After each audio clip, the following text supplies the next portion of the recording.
So పిచ్చి పాడుకోరు. విఘ్నేష్ గడిపే and Shivaji you are waste fellows.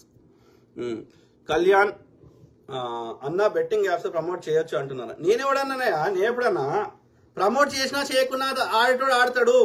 ఇలా నేను తాగు అని చెప్పినా చెప్పకుండా తాగుపోతే తాగుతాడు. నిజంగా తాగుడు బంద్ చేయాలంటే తాగే కంపెనీలన్నీ బ్యాన్ చేయి, లేకపోతే తాగేటోళ్ళకి తాగొద్దు రాని మన దిమాగ్ మొత్తం సర్కాయించిన దిమాగ్ని మంచిగా చేయి. నేను చెప్తే తాగుతాడు, నేను చెప్తే తాగుతాను. నేను వద్దంటే ఇప్పుడు వద్దు అంట. అరే తెలంగాణలో ఏ తాగుపోతే ఏదో తాగుకుంటారా అంట. ఎవడు తింటారా? నేను ప్రమోట్ చేస్తే తాగుతాడు, లేకపోతే తాగడా? ఎవరికి ఎవరురా తామర పూలు పెట్టేది? తాగుపోతే వ్యసనం ఉన్నాడు, తాగుతాడు. ఇప్పుడు అన్వేష్ గారిని అంట, అరే లంచల తెరు ఓకురా అంట, ఊకుంటాడు. మళ్ళీ ఇంకో దాన్ని తీసుకొచ్చి మెలిసా పాప ఈ సులిసా పాప అని వాడు మళ్ళీ చూపెడతాడు.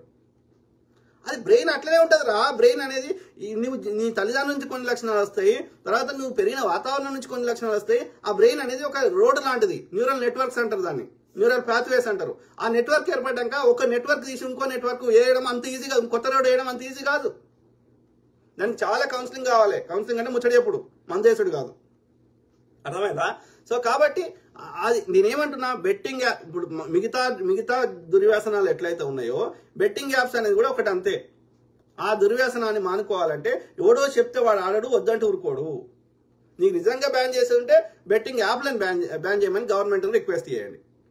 ఎవడో ప్రమోట్ చేసినంత అతను ఆడరు, వద్దంటే ఊరుకోరు. ఫస్ట్ థింగ్ వాళ్ళు ఒకవేళ అందరి అది తప్పు కాదు, అధికారికంగా గవర్నమెంట్ పర్మిషన్ ఇచ్చినప్పుడు అది తప్పు కానప్పుడు వాళ్ళు ప్రమోట్ చేసుకున్నంత వాళ్ళకి 4 పైసలు వచ్చినాయేమో కానీ దానివల్ల వాళ్ళు చేయడం వల్లనే ఏది వీడు చెప్తున్నాను పైసలు అబద్ధం. అది అన్ని 100 కోట్లు అనేది అబద్ధం, పచ్చి అబద్ధం. లక్షలలో వచ్చి ఉంటాయి కొన్ని.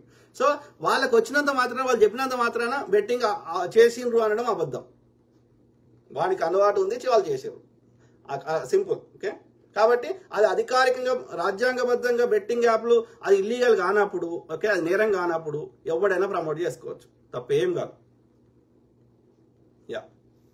తప్పు అయితే డ్రగ్స్ని ఎట్లయితే బ్యాన్ చేసారో, డ్రగ్స్ వాడడం నేరమని కాబట్టి పోలీసులు దిగి వాళ్ళని అరెస్ట్ చేస్తారు. కాబట్టి డ్రగ్స్ నేరం కాబట్టి చట్టం ఉంది, డ్రగ్స్ నేరం అనే చట్టం ఉంది.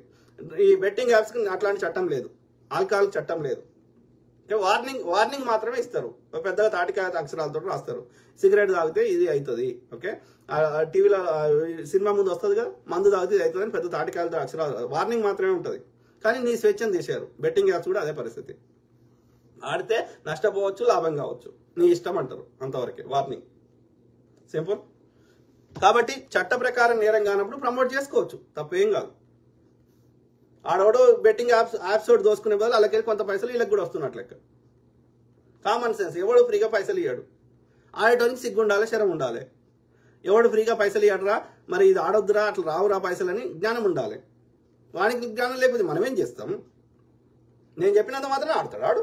నేను వద్దురా అంట, అరే ఆడకంటరా అంట, ఊకుంట్రా. ఎవరికి చెప్తున్నావు బ్రదర్? పిచ్చి మాటలు, పిచ్చి లెక్కలు.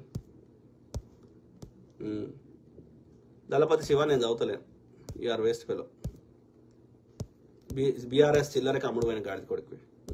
సో అది మిత్రులారా, దే ఆర్ పుట్టింగ్ ఏమంటారు, they are diverting the topic. Okay, so నేను కొన్ని ఉండొచ్చులే కానీ ఇక చాలా టైం అయింది. ప్లస్ ఇక అవన్నీ పైకి పోయి వెతికి వద్దులే, టాపిక్ లెంతీ అవుతుంది. సో మనం చెప్పాలనుకున్న మెయిన్ కాంటెంట్ అయితే స్టార్టింగ్లో చెప్పేసినాం కదా. Okay, so I keep talking, మాట్లాడుతూనే ఉంటాను.